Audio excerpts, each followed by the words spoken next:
can find all of my works at D.M.W.productionsoz.com. Today we're going to be going through John Buchan's The 39 Steps, and we are up to Chapter 7, The Dry Fly Fisherman. Today we're doing John Buchan's The 39 Steps, and we're up to Chapter 7, The Dry Fly Fisherman. Hey everyone, and welcome to Goodnight with D.M. Wright. If you're new and don't know the drill, save this video and come back to it when you're ready to hit the hay, and I'll tell you a story. If this vid is midway through the book, or if you want a different book, you can find all chapter 1s in the playlist on my channel. Like and subscribe, and we can do this every night, so if you're ready for sleep, let's get into it.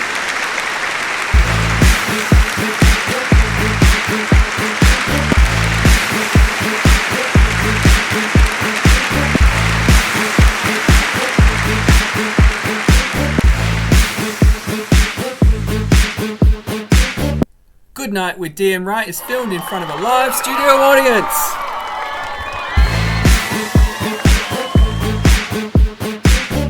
This episode is brought to you by the number 42 and the Field of Dreams. I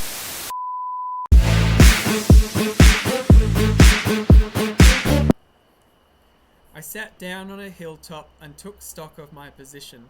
I wasn't feeling very happy, for my natural thankfulness at my escape was clouded by my severe bodily discomfort. Those lentonite fumes had fairly poisoned me, and the baking hours of the dovecot hadn't helped matters. I had a crushing headache, and felt as sick as a cat. Also my shoulder was in a bad way. At first I thought it was only a bruise, but it seemed to be swelling, and I had no use of my left arm. My plan was to seek Mr. Turnbull's cottage, recover my garments, and especially Scudder's notebook, and then make for the main line and get back to the south. It seemed to me that the sooner I got in touch with the Foreign Office man, Sir Walter Bullivant, the better.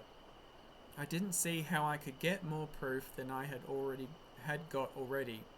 He must just take or leave my story.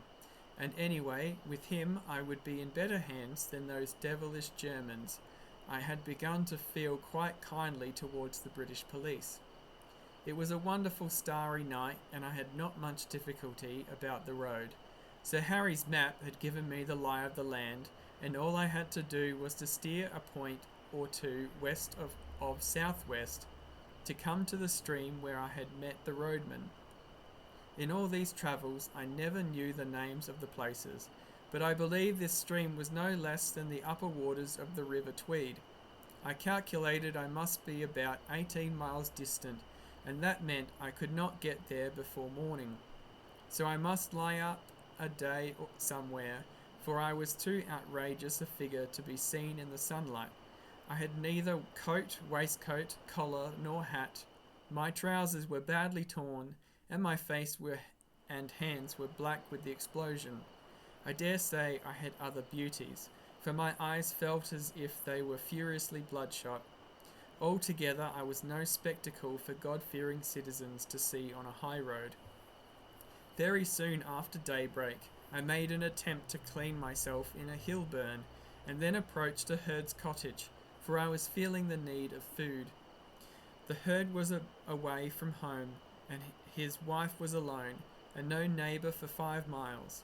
She was a decent old body, and a plucky one, for though she got a fright when she saw me, she had an axe handy, and would have used it on any evildoer. I told her that I had had a fall, I didn't say how, and she saw my looks that I was pretty sick. Like a true Samaritan, she asked no questions, but gave me a bowl of milk with a dash of whiskey in it, and let me sit for a little by her kitchen fire. She would have bathed my shoulder, but it ached so badly that I would not let her touch it. I don't know what she took me for, a repentant burglar perhaps, for when I wanted to pay her for the milk and tendered a sovereign, which was the smallest coin I had, she shook her head and said something about giving it to them that had a right to it. At this I protested so strongly that I think she believed me honest, for she took the money and gave me a warm new plaid for it. and an old hat of her man's. She showed me how to wrap the plaid around my shoulders, and when I left the cottage, I was the living image of the kind of Scotsman you see in the illustrations to Burns' poems. But at any rate, I was more or less clad. It was as well, for the weather changed midday to a thick drizzle of rain. I found shelter below an overhanging rock in the crook of a burn, where a drift of dead brackens made a tolerable bed. There I managed to sleep till nightfall, waking very cramped and wretched, with my shoulder gnawing like a toothache. I ate the oat cake and cheese the old wife had given me, and set out again just before the darkening. I passed over the miseries of that night among the wet hills. There were no stars to steer by, and I had to do the best I could from my memory of the map. Twice I lost my way, and I had some nasty falls into peat bogs. I had only about 10 miles to go as the crow flies, but my mistakes made it nearer 20. The last bit was completed with set teeth and a very light and dizzy head. But I managed it, and in the early dawn I was knocking at Mr. Turnbull's door. The mist lay close and thick, and from the cottage I could not see the high road. Mr. Turnbull himself opened to me, sober and something more than sober. He was primly dressed in an ancient but well-tended suit of black. He had been shaved not later than the night before. He wore a linen collar, and in his left hand he carried a pocket Bible. At first he did not recognize me. "Where are ye that come stravaging here on the Sabbath morning?" he asked. I had lost all count of the days, so the Sabbath was the reason for this strange decorum. My head was swimming so wildly that I could not frame a coherent answer, but he recognized me, and he saw that I was ill. "How you got my specs?" he asked. I fetched them out of my trouser pocket and gave him them. "Ye'll hae come for your jacket and waistcoat," he said. "Come in by. Losh man, ye terrible June i' the legs. Hold up till I get you to a chair." I perceived I was in for a bout of malaria. I had a good deal of fever in my bones, and the wet night had brought it out, while my shoulder and the effects of the fumes combined to make me feel pretty bad. Before I knew, Mr. Turnbull was helping me off with my clothes, and putting me to bed in one of the 2 cupboards that lined the kitchen walls. He was a true friend in need, that old roadman. His wife was dead years ago, and since his daughter's marriage he lived alone. For the better part of 10 days he did all the rough nursing I needed. I simply wanted to be left in peace while the fever took its course. And when my skin was cool again, I found that the bout had more or less cured my shoulder. But it was a baddish go, and though I was out of bed in 5 days, it took me some time to get my legs again. He went out each morning, leaving me milk for the day, and locking the door behind him, and came in the evening to sit silent in the chimney corner. Not a soul came near the place. When I was getting better, he never bothered me with a question. Several times he fetched me a 2-days-old Scotsman, and I noticed that the interest in the Portland Place murder seemed to have died down. There was no mention of it, and I could find very little about anything except a thing called the General Assembly, some ecclesiastical spree, I gathered. One day he produced my belt from a lock-fast drawer. "There's a terrible heat of siller in it," he said. "Ye'd better count it to see it's there." He never even sought my name. I asked him if anybody had been around making inquiries subsequent to my spell at the road making. Aye, there was a man in a motor car. He speered way had taken my place that day, and I let on a thocht him daft, but he keep it on at me, and syne I said he maun be thinking o' my good brither frae the clutch that whiles lent me a hoeing. He was a worse looking sow, and I couldn't understand the half of his English tongue. I was getting restless those last days, and as soon as I felt myself fit, I decided to be off. That was not till the 20th day of June, and as luck would have it, a drover went past that morning, taking some cattle to Moffat. He was a man named Hislop, a friend of Turnbull's, and he came in to his breakfast with us and offered to take me with him. I made Turnbull accept £5 for my lodging, and a hard job I had of it. There never was a more independent being. He grew positively rude when I pressed him, and shy and red, and took the money at last without a thank you. When I told him how much I owed him, he grunted something about our guide turned to serve an anti-serve. You would have thought from our leave-taking that we had parted in disgust.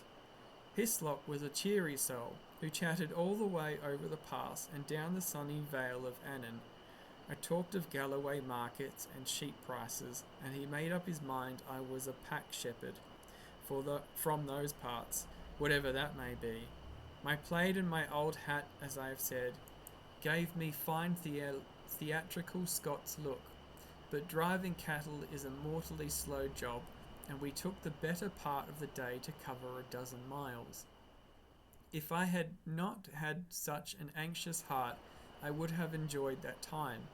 It was a shining blue weather, with a constantly changing prospect of brown hills and far green meadows, and a continual sound of larks and curlews and falling streams. But I had no mind for the summer, and little for Hislop's conversation, for as the fateful 15th of June drew near, I was overweighed with the hopeless difficulties of my enterprise. I got some dinner in a humble Moffat public house, and walked the 2 miles to the junction on the main line. The night express for the south was not due till near midnight, and to fill up the time I went up on the hillside and fell asleep, for the walk had tired me. I all but slept too long, and had to run to the station and catch the train with 2 minutes to spare. The feel of the hard third-class cushions and the smell of stale tobacco cheered me up wonderfully. At any rate, I felt now that I was getting to grips with my job. I was decanted at Crewe in the small hours, and had to wait till 6 to get a train for Birmingham. In the afternoon I got to Reading, and changed into a local train which journeyed into the deeps of Berkshire. Presently I was in a land of lush water meadows and slow reedy streams.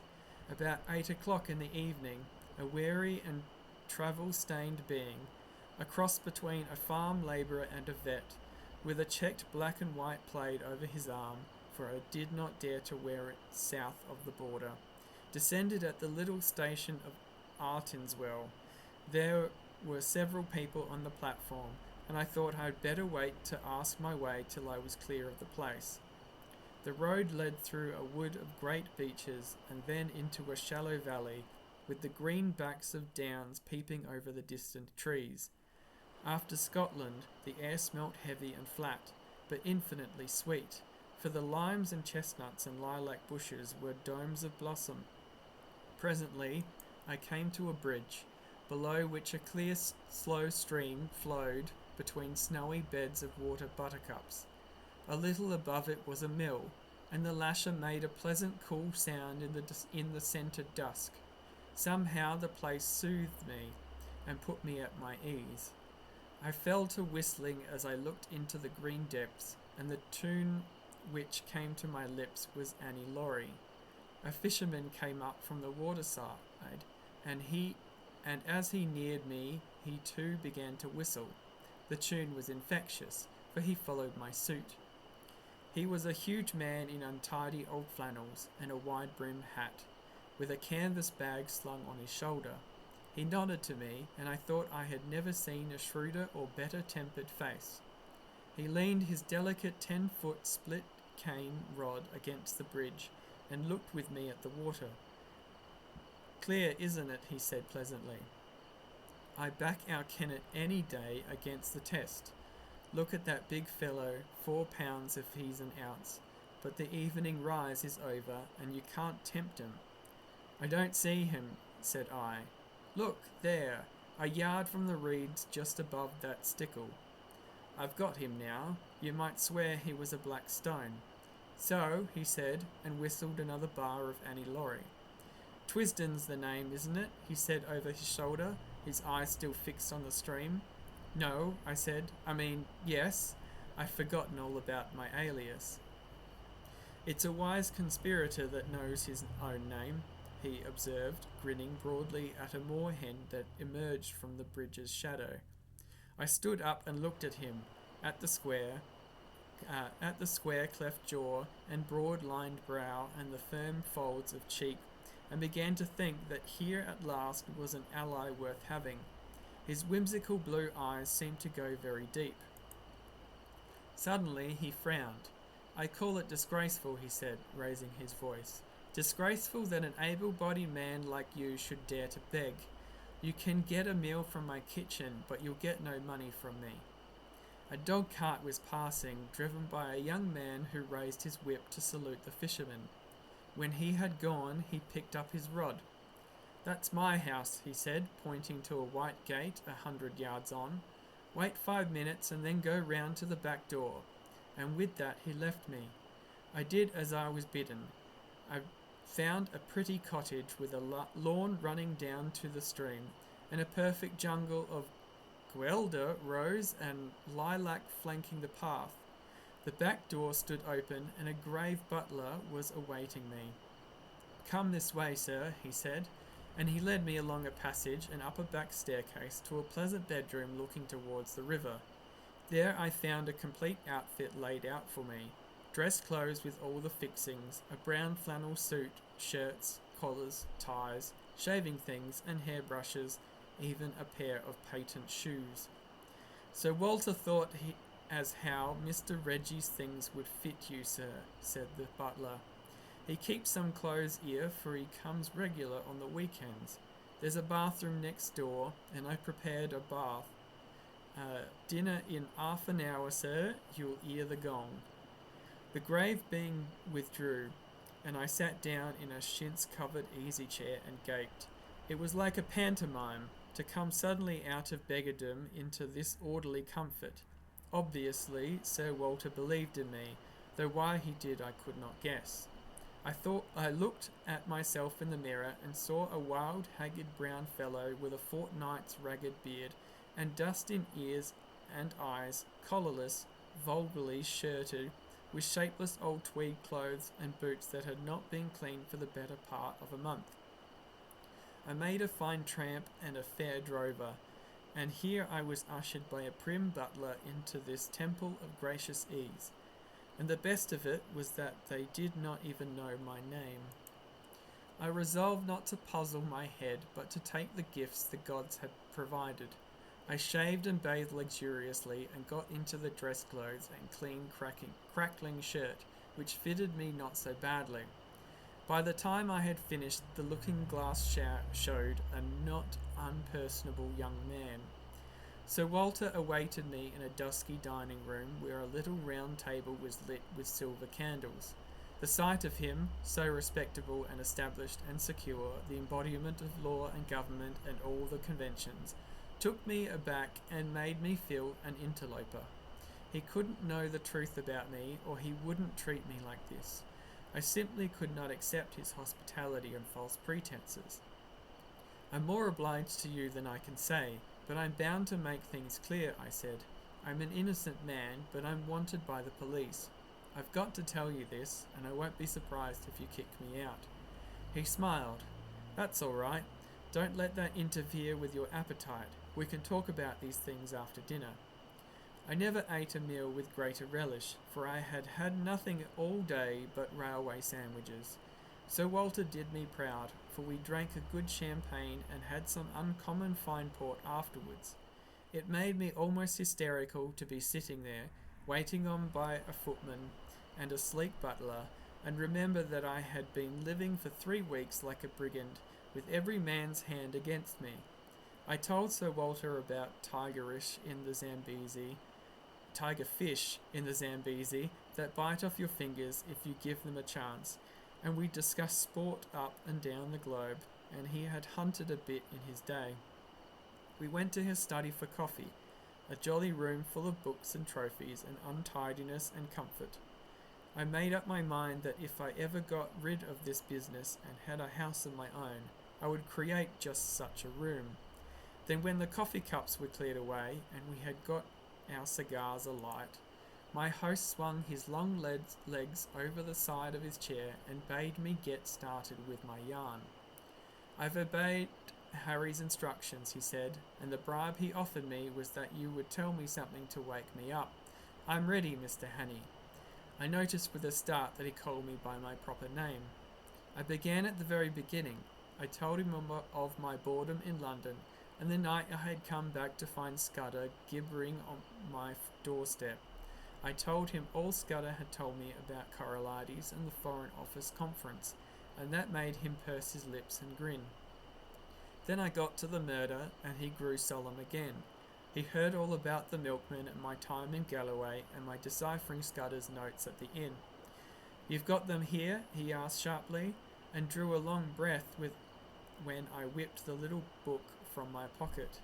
I said nothing of the contents. Then I described my meeting with Sir Harry and the speeches at the hall, and that he laughed uproariously. Harry talked dashed nonsense, did he? I quite believe it. He's as good a chap as ever breathed, but his idiot of an uncle has stuffed his head with maggots. Go on, Mr. Hannay. My day as a Roman excited him a bit. He made me describe the two fellows in the car very closely, and seemed to be raking back his memory. He grew merry again when he heard of the fate of that ass Jopley. But the old man in the moorland house solemnized him. Again I had to describe every detail of his appearance. Bland and bald-headed, and hooded his eyes like a bird, he sounds a sinister wildfowl. And you dynamited his hermitage after he had saved you from the police. Spirited piece of work, that. Presently I reached the end of my wanderings. He got up slowly and looked down at me from the hearthrug. You may dismiss the police from your mind, he said. You're in no danger from the law of this land. Great Scott, I cried. Have they got the murderer? No, but for the last fortnight they have dropped you from the list of possibilities. Why? I asked in amazement. Principally because I received a letter from Scudder. I knew something of the man, and he did several jobs for me. He was half crank, half genius, but he was wholly honest. The trouble about him was his partiality for playing a lone hand. That made him pretty well useless in any secret service. A pity, for he had uncommon gifts. I think he was the bravest man in the world, for he was always shivering with fright, and yet nothing would choke him off. I had a letter from him on the 31st of May. But he had been dead a week by then. The letter was written and posted on the 23rd. He evidently did not anticipate an immediate decease. His communications usually took a week to reach me, for they were sent undercover to Spain and then to Newcastle. He had a mania, you know, for concealing his tracks. What did he say? I stammered. Nothing, merely that he was in danger, but had found shelter with a good friend, and that I would hear from him before the 15th of June. He gave me no address, but said he was living near Portland Place. I think his object was to clear you if anything happened. When I got it, I went to Scotland Yard, went over the details of the inquest, and concluded that you were the friend. We made inquiries about you, Mr. Hannay, and found you were respectable. I thought I knew the motives for your disappearance, not only the police, the other one too. And when I got Harry's scrawl, I guessed at the rest. I have been expecting you at any time this past week. You can imagine what a load this took off my mind. I felt a free man once more, for I was now up against my country's enemies only, and not my country's law. Now let us have that little notebook, said Sir Walter. It took us a good hour to work through it. I explained the cipher, and he was jolly quick at picking it up. He amended my reading of it on several points, but I had been fairly correct on the whole. His face was very grave before he had finished, and he sat silent for a while.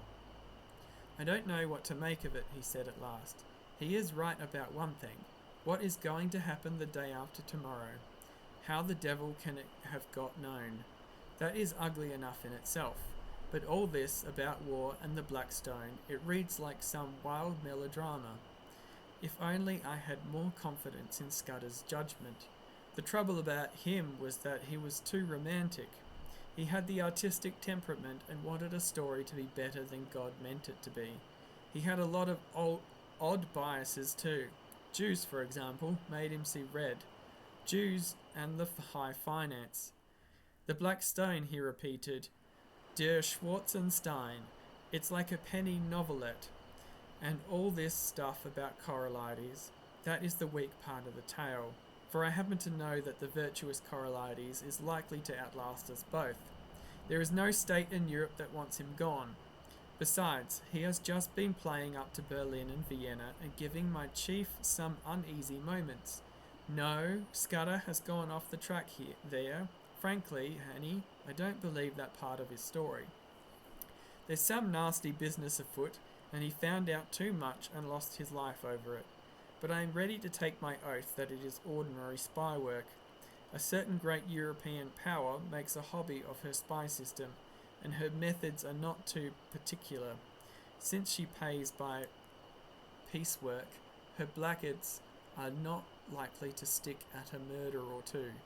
They want our naval dispositions for their collection at the Marine Amt, but they will be pigeonholed, nothing more. Just then the butler entered the room. There's a trunk call from London, Sir Walter. It's Mr. Earth, and he wants to speak to you personally. My host went off to the telephone. He returned in 5 minutes with a whitish face. I apologise to the shade of Scudder, he said. Coralides was shot dead this evening at a few minutes after 7. That's it from me tonight. I'm D.M. Wright.